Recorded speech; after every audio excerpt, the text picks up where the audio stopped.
અરબી સમુદ્રમાં low pressure સક્રિય થતાં તેની અસર ગુજરાતમાં વર્તાવા લાગી છે।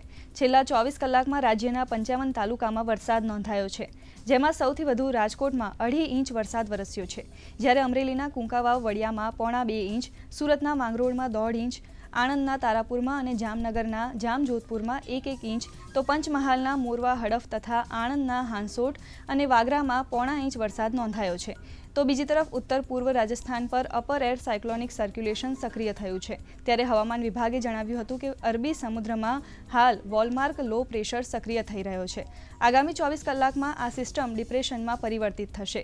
રાજ્યમાં આગામી 5 દિવસ વરસાદની આગાહી કરવામાં આવી છે, તેમજ પવનની ગતિ 50 કિલોમીટર પ્રતિ કલાક સુધીની રહી શકે છે, જેને પગલે હવામાન વિભાગે આગામી 5 દિવસ ભારે વરસાદની આગાહી કરી છે। દક્ષિણ ગુજરાત અને સૌરાષ્ટ્રમાં આગામી કેટલાક દિવસ ભારે વરસાદ વરસી શકે છે।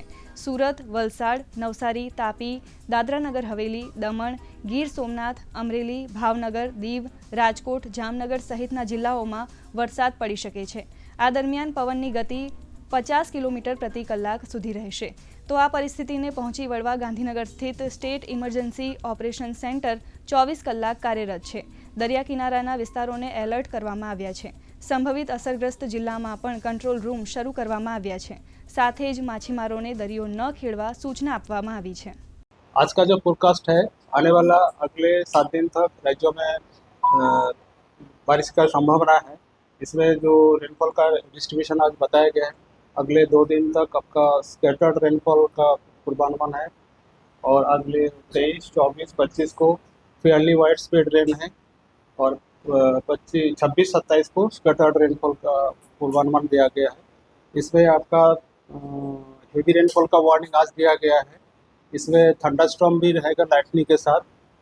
आपका जो विंड स्पीड रहेगा, गास्टिंग विंड के जो स्पीड रहेगा 50 to 60 किलोमीटर प्रति घंटा।